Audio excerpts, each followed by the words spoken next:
Bienvenue dans ce premier épisode d'une série de 3 vidéos concernant le chant.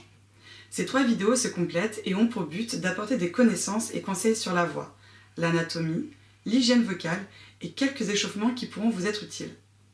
Pour commencer, afin de comprendre mieux ce qui se passe lorsque l'on parle et lorsque l'on chante, il est important de connaître les 3 notions principales qui entrent en jeu: le phénomène respiratoire, le larynx et les résonateurs.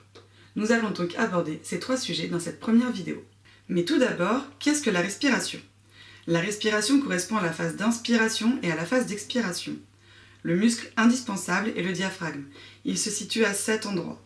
Et il permet de séparer la cavité thoracique de la cavité abdominale. Il est au cœur des interactions avec les autres organes qui vont influencer ces mouvements. Nous allons aborder les 2 principaux types de respiration: la respiration thoracique supérieure et la respiration thoraco-abdominale. À l'inspiration, le diaphragme s'aplatit et s'abaisse tel un piston. Ceci provoque l'ouverture de la cage thoracique. Les poumons, étant collés à celle-ci grâce à la plèvre, vont alors se dilater et se remplir d'air en l'aspirant. De plus, lors de l'abaissement du diaphragme, les viscères sont alors poussés vers le bas et se retrouvent confrontés à la contraction du périnée. Le diaphragme s'aplatit, le périnée se contracte pour les empêcher de descendre, les viscères sont alors envoyés vers l'avant. En posant ses mains au niveau des côtes comme ceci, on peut sentir les côtes transversales qui s'ouvrent notamment et le ventre qui se gonfle. À l'expiration, le diaphragme reprend sa position, de même que les viscères et les différents organes. Ce qui veut dire qu'on ne force pas sur les abdominaux pour projeter le ventre en avant.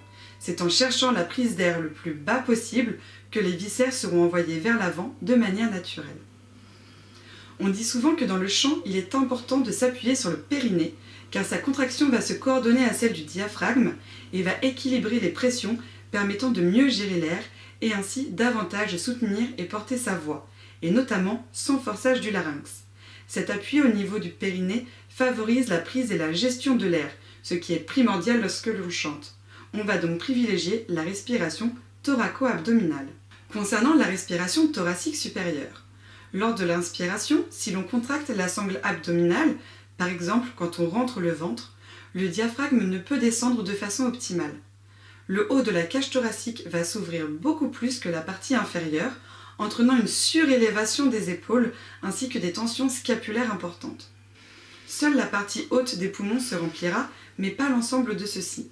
Cela peut donner l'impression de manquer d'air quand on parle notamment. Le larynx est situé dans le cou, entre la bouche et la trachée qui mène aux poumons et à l'avant de l'œsophage qui mène à l'estomac. Il permet de parler, respirer, mais aussi de protéger les voies respiratoires en se fermant lors de la déglutition. Le larynx est composé de cartilage, d'os, de muscles et de ligaments. Nous visualisons le cartilage cricoïde. Au-dessus, les cartilages aryténoïdes en jaune reliés à chacune des cordes vocales au niveau postérieur. En bleu, nous retrouvons le cartilage thyroïde, plus communément appelé pomme d'Adam, et auquel les cordes vocales sont liées sur la partie antérieure cette fois-ci. L'épiglotte, qui protège les voies respiratoires, et l'osioïde. Ce sont les cartilages reliés entre eux grâce aux ligaments et aux membranes qui permettent, en collaboration avec les muscles, l'ascension du larynx. Comme nous pouvons le voir désormais sous ce nouvel angle, les cordes vocales sont reliées au niveau antérieur au cartilage thyroïde et au niveau postérieur aux 2 cartilages aryténoïdes.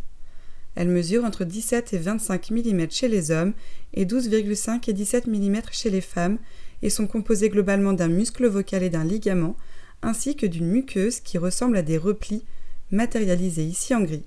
C'est donc cette partie qui vibre.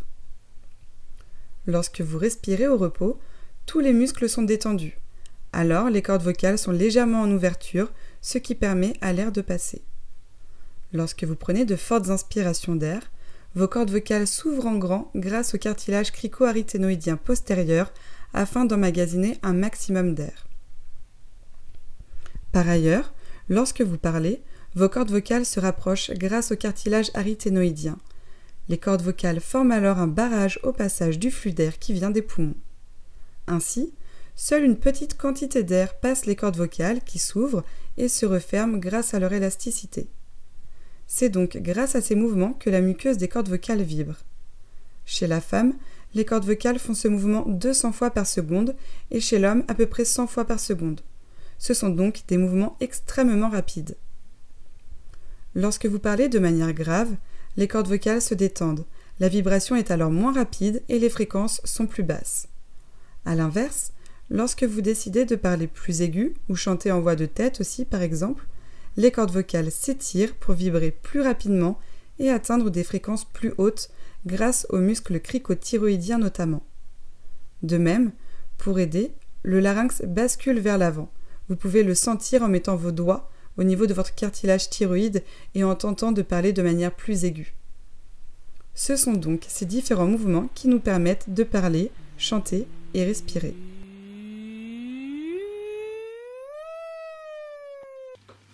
Ensuite, nous avons ce que l'on appelle les résonateurs. Le résonateur est une cavité que le son que l'on produit va parcourir. C'est aussi lui qui va permettre d'amplifier certaines fréquences qui composent le son. Le son traverse le résonateur qui va le renvoyer et lui permettre d'être plus ou moins fort. Il existe différents résonateurs. La cavité buccale, en jaune ici, selon l'ouverture de la bouche et la position de la langue, on va modifier l'articulation et donc la sonorité. Ensuite, la cavité labio-dentale, en rouge. Selon l'étirement et la projection ou l'arrondissement des lèvres, le son va varier. Nous avons ensuite le pharynx. C'est la plus volumineuse des cavités de résonance. Il s'étend de la base du crâne jusqu'au sphincter supérieur de l'œsophage, en arrière du larynx, et il est divisé en 3 portions. Le rhinopharynx, ici en bleu, en arrière des fosses nasales, l'oropharynx en vert, en arrière de la cavité buccale, et enfin l'hypopharynx en violet, en arrière de la base de la langue et du larynx. Ainsi, selon l'articulation, ces différentes cavités vont permettre d'amplifier ou non le son. En jouant sur l'articulation, vous pourrez enrichir le son de manière naturelle et sans forçage du larynx. C'est désormais la fin de cette première vidéo. J'espère que le contenu était clair et n'hésitez pas à la revoir si besoin afin de bien comprendre ce qui se déroule. Cela vous permettra notamment de comprendre d'autres notions que vous retrouverez dans les vidéos 2 et 3. Alors à très vite!